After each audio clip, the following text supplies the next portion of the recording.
Sometimes there is a fine line between the battles that we fight of being just physical, normal battles that make our life difficult, taxing, and battles that are strictly spiritual. And both of these can play off of one another. They can be part of one another, even, and most definitely both of these, whether it's a physical battle or a spiritual battle that's going on, they definitely can feed off of one another. But more than not, if the spiritual battles have far more at stake with whatever that outcome is, that is the battle for. And battles that lean towards that of the spiritual also we need to be fully attuned to God so we can react as He desires of us within these battles, because there is a certain framework that we need as believers in Jesus to respond when that battle is spiritual. Within the current battles even that are on your doorstep right now, are they physical? Meaning that they're dealing with the fall of humankind and somebody's really selfish and inappropriate and making your life just a nightmare, right? Or are they spiritual ones, where there is far more at stake, like eternity even? What about those battles? We need to know what kind of battles that we're tangling with. So this is kind of one of those moments for us to kind of look back at that as we step into them. Well, we're about to read really a very interesting incident that happened right before the first major strategy of taking the land of promise. And there would be a series of events that the Lord required of Joshua to do prior to conquering that of the city of Jericho. And he had completed these duties. One of them was reinstituting circumcision back into the people of Israel. The second thing was that he reestablished the first Passover as well that took place. And so now he is waiting, really just waiting on direction and the orders from what God wants them to do next. And so for whatever reason, and there's just no build up to this story. We don't know why. He was stationed, Joshua alone, at looking over near Jericho. And was he overlooking the land?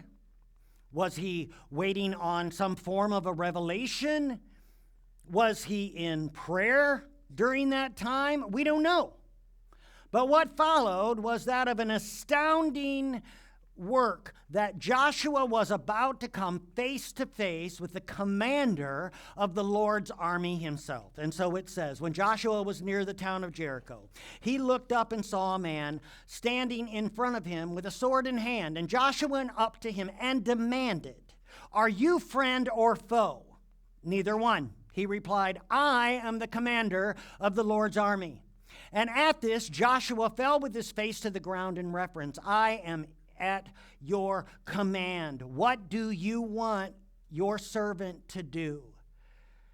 And the commander of the Lord's army replied, "Take off your sandals, for the place where you are standing is holy."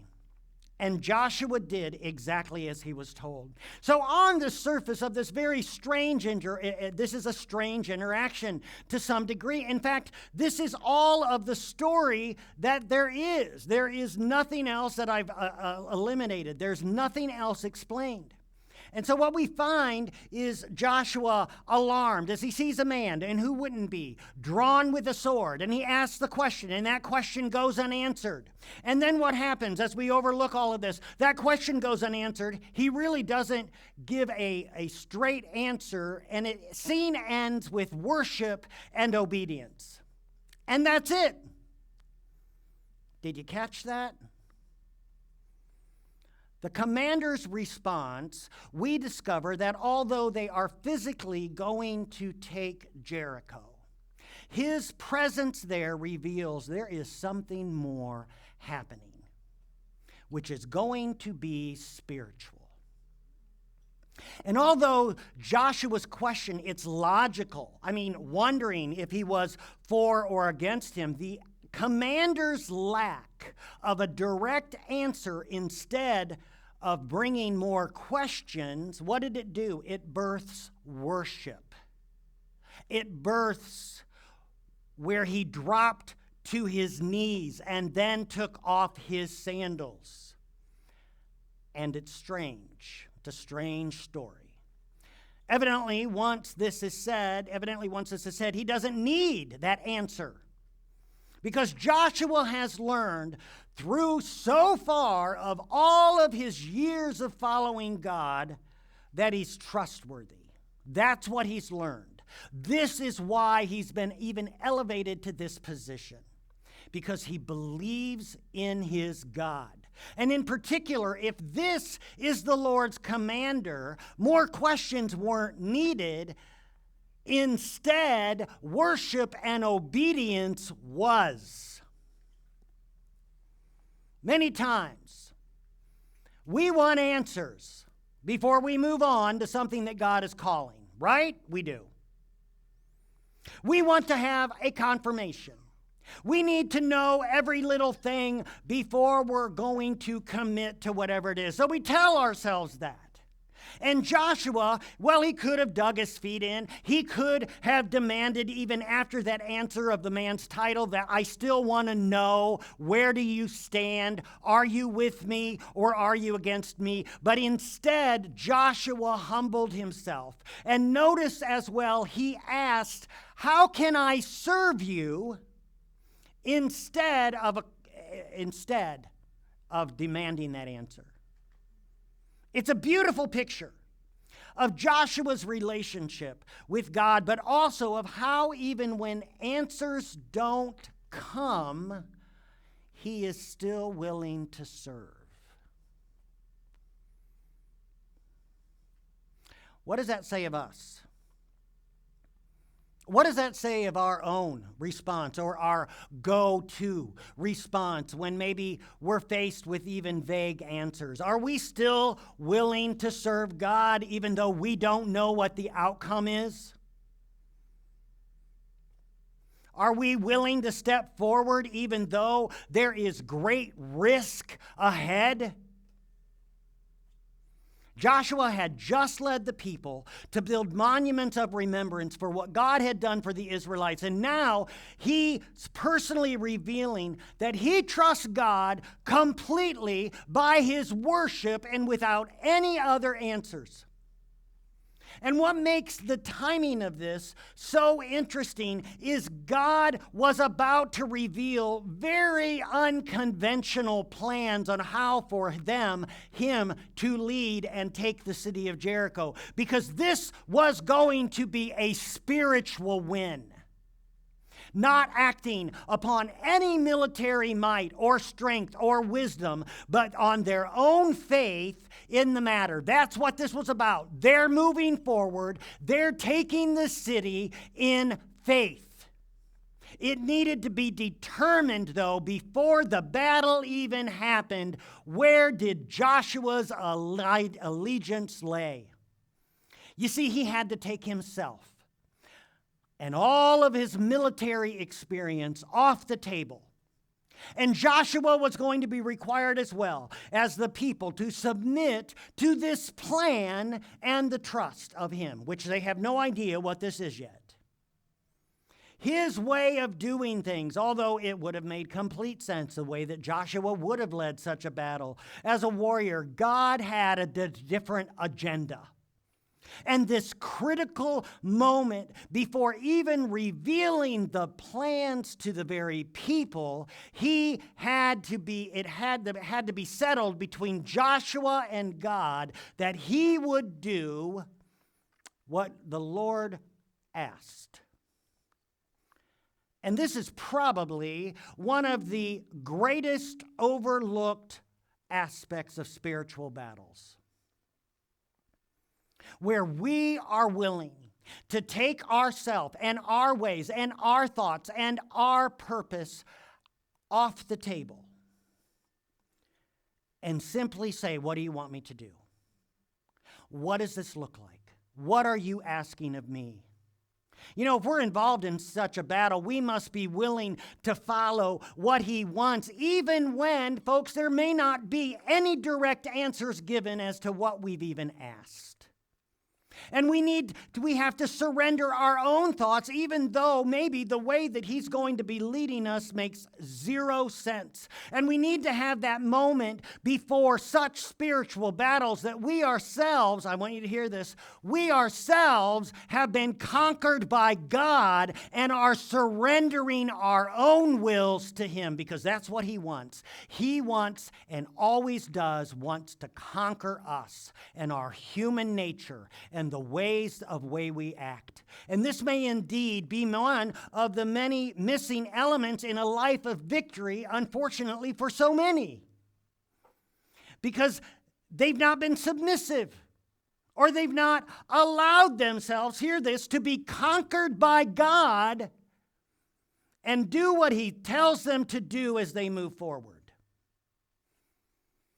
You see, when God is calling us, folks, he wants all of us. He doesn't want just a little bit. He wants every part of us, every single aspect of our lives to be given. And so if our battles are spiritual, which a lot of them are, then we need to renew ourselves before him for such battles. Even when it makes no sense to what he's asking, even when he doesn't answer the questions that we are posing that make a lot of, that to us, they do make sense, but he's still choosing not to answer.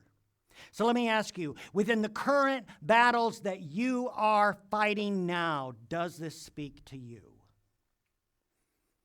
Conquering the promised land, it was an enormous task. It was crazy, the task that was laid before them. 40 years earlier, the Israelites, they lamented, we can never do this. We'll never be able to take this land. And yet, in spite of the obstacles, here they are, staring it down. The people of Israel now are ready and set to conquer the first Canaanite stronghold of Jericho. And throughout this entire ordeal, the Lord is revealing and continuing to teach them about how to be victorious in such an undertaking.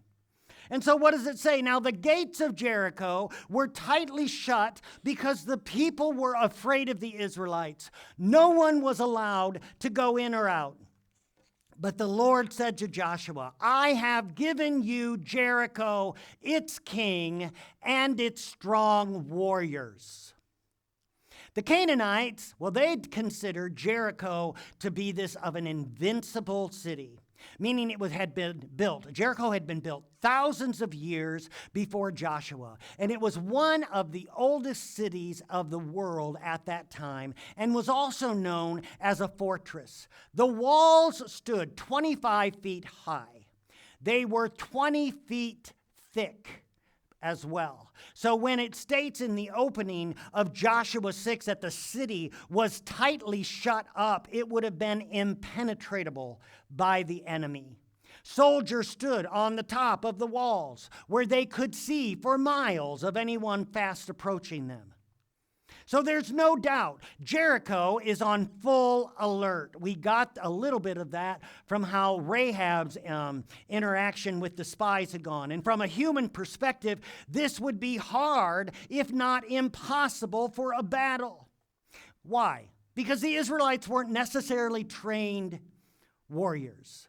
And they more than likely didn't even have the weapons needed for a war at this point. So although they had over 1 million people, from a human perspective, their odds of taking this place, of taking this city, was low. Yet this was the city that God called the Israelites to first conquer. And incredibly, by God's own words, what did he say? Did you catch that? The battle's already won. I've given you Jericho. He's already saying before they even start, this is yours. It's amazing. But the battle plan that God would instruct Joshua was nothing short of abnormal and completely strange. And front and center, just like crossing the Jordan River, lo and behold, God's presence is leading the way once again. Take a look. You and your fighting men should march around town once a day for 6 days. 7 priests will walk ahead of the ark, each carrying a ram's horn. And on the 7th day, you are to march around the town 7 times, and the priests blowing horns. And when you hear the priests give one long blast on the ram's horns, have all the people shout as loud as they can. And then the walls of the town will collapse, and the people can charge straight into the town. So Joshua called together the priests and said, "Take up the ark of the Lord's covenant and assign 7 priests to walk in front of it, each carrying a ram's horn." And then he gave orders to the people, "March around the town, and the armed men will lead the way in front of the ark of the Lord." And after Joshua spoke to the people, the 7 priests with the ram's horn started marching in the presence of the Lord, blowing the horns as they marched. And the ark of the Lord's covenant followed behind them. And some of the armed men marched in front of the priests with the horns, and some behind the ark with the priests, continually blowing the horns. "Do not shout, do not talk," Joshua commanded. "Not a single word from any of you until I tell you to shout, then shout." So the ark of the Lord was carried around the town once that day, and then everyone returned to spend the night in the camp. And Joshua got up early the next morning, and the priests again carried the ark of the Lord, and the 7 priests with the ram's horns marched in front of the ark of the Lord, blowing their horns. And again the armed men marched both in front of the priests with the horns and behind the ark of the Lord. And all this time the priests were blowing their horns. And on the 2nd day they again marched around the town once, and they returned to the camp. And they followed this pattern for 6 days. Talk about an unusual battle plan. March around the city with no talking. 1 lap a day. Then on the final day, make 7 laps and wait for instructions to shout. Oh, this method of warfare was not one that made any sense according to any form of military intelligence. But what it did do, it required their total dependence on God and trusting what he had said. It involved great faith from the elders of the nation all the way down to the people, that this is what we will do. And it was a plan of victory that would press on the fact not only to the people of Israel, but remember, to all of the surrounding nations, that this would be strictly the work of the true God of the Israelites. That is what this testimony would eventually spread forth. And so with the ark leading the way once again, this would keep their hearts and their minds on him who was present with them, who was leading them around the city itself. And for the people of Jericho who were watching this spectacle from the wall, there's no doubt that from day one, the unusual aspect of this plan, it would begin to mess with them. I mean, just consider that the reports of Rahab had given to the spies is how everyone was in fear of the Israelites, how the people's hearts had lost hope. That's what she said.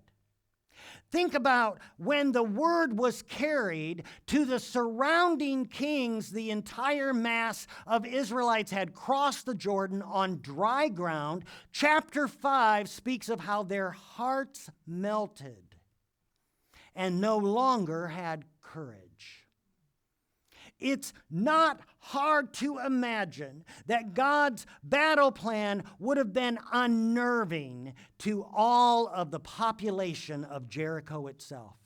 Oh, sure, those initial days, they may have taunted them from the walls at the beginning, but somehow the very holy fear of God began to press upon them, almost suffocating. But there was something far deeper at work. You see, yes, the Lord used this to thwart the will of the people of Jericho and to stop them in their tracks with fear. But there was also a tremendous thing happening within the Israelites themselves. You see, God was making it undeniably clear that this battle was his and not theirs. And they had to depend completely stripped down to their faith and the instructions given and follow through exactly. And the days went on, their faith strengthened. I lay before you this morning a Jericho challenge. So let me ask you, where is God calling you today beyond all reason? What's he asking of you that makes no sense? How is he directing you to follow with his instructions? What's he saying? What's he pressing in on you? Where possibly is he asking you to move in silence until he tells you that the shout of victory and claim the ground he's given, which is walking in straightforward faith without seeing anything beyond that? Where is he asking of you now for that? So who is your Jericho? What is your Jericho? You see, the beauty of this passage is God very specifically told Joshua he had already given, I've already delivered Jericho into your hands even before the battle started. The enemy was already defeated by God's statement. What confidence must have welled up within Joshua? People, move toward the win of what God is calling of you. And set aside fears and live in confidence that through your prayers and through your intercession, that God is at work in you beyond even anything that seems reasonable. Know beyond a shadow of a doubt that he has overcome the enemy that you face. Claim it. Believe it. Shout from the depths of your heart of his victory, and hear this, continue to march forward until he gives further instruction. By and large, Jericho would not have been a very large city. They easily could have made a lap in no time around in that day. Well, it's worth noting that this act of them marching, it took courage. Israel was wide open to attack during that time, of course. The military of Jericho easily could have begun to attack them from the positions on the wall. This act of marching took, hear this, endurance.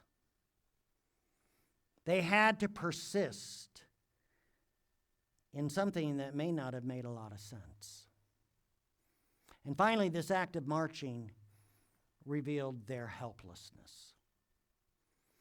As with each lap and each day around the city, they could clearly see that this fortress of Jericho and the reputation of it being impenetrable was true. It was far bigger than them. But let me tell you, God often calls us to battle in battles to take the exact same stance. Because the battles that we're facing often requires courage to actually do what he's asking. And there's no doubt he's always looking for those who will endure to the end. Stay faithful to the end. You know, one of the things that Jesus said about in Matthew 24 about the end of the world and his coming, and it's one of the most frightening statements. He says, the love of many will grow cold in the end, and they won't be with me. That's what he says.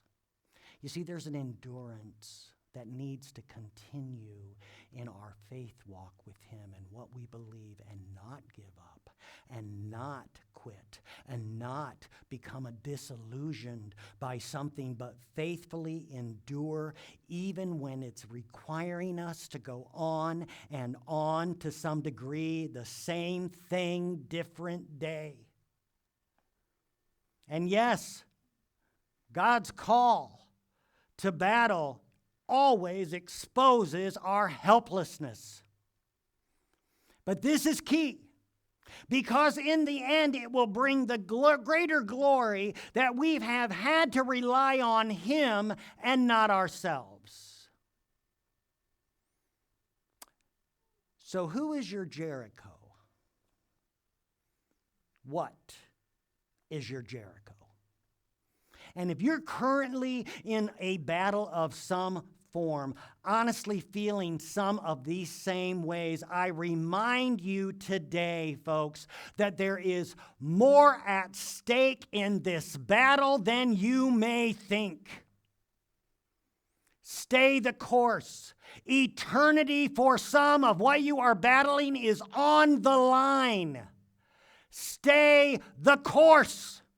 Do not waver. Do not give up. Endure. Endure to the end. Renew yourself daily to continue to fight. And fight the way that He's asking of you. Not on your own wisdom, but on the wisdom of Him. Not relying on your own personality, which is completely flawed, by the way, but relying on Him. Who is your Jericho? And is this battle right now a spiritual battle? Because, folks, if it is a spiritual one, wake up. Take heart, wake up. Finally, day 7. On the 7th day, the Israelites got up at dawn and marched around the town as they had done before. But this time they went around the town 7 times. And the 7th time around, as the priests sounded the long blast on their horns, Joshua commanded the people, "Shout, for the Lord has given you the town, and Jericho and everything in it must be completely destroyed as an offering to the Lord. Only Rahab, the prostitute, and others in her house will be spared, for she protected our spies. Do not take," here's the instruction, "anything set apart for destruction, or you yourselves will be completely destroyed. And you will bring trouble on the camp of Israel, and everything made from silver, gold, bronze, or iron is sacred to the Lord and must be brought into His treasury." And so when the people heard the sound of the ram's horn, they shouted as loud as they could, and suddenly the walls of Jericho collapsed, and the Israelites charged straight into the town, and they captured it. And they completely destroyed everything in with their swords, men and women, young and old, cattle, sheep, goats, donkeys. Meanwhile, Joshua said to the 2 spies, "Keep your promise. Go to the prostitute's house and bring her out along with all of her family." And the men who had been spies went in, and they brought out Rahab, her mother, her father, her brothers, and all the other relatives who were with her. And they moved her whole family to a safe place near the camp of Israel. And then the Israelites burned the town and everything in it. And only the things made from silver, gold, bronze, or iron were kept for the treasury of the Lord's house. And so Joshua spared Rahab, the prostitute, and her relatives who were with her in the house, because she had hidden the spies that Joshua sent to Jericho, and she lives among the Israelites to this day. 7th day, 7 laps in silence until there is a call for a shout of victory. And somehow, the walls of this world-renowned city, known for its defense, began to literally crumble. Who knows what that looks like? But this miracle was beyond even any normal expectation. No other city had ever been captured like this, and none like it since. It stands alone. You see, the Israelites couldn't depend on their prior experience or what had happened for others in battles. All they had was God's promise, and they believed and acted on it. And maybe all you have right now is God's promise over a situation. We're called to act, and we're called to believe in what He's instructing. True to His word, Joshua was careful to find and care for Rahab and her family, and also gave warning to the people that they were to stay clear of the things that were accursed, part of the land. So they were to take nothing that would have been of the occultic practices in the shrines and temples. Silver and gold were to be taken out, but not for themselves, but for God's treasury.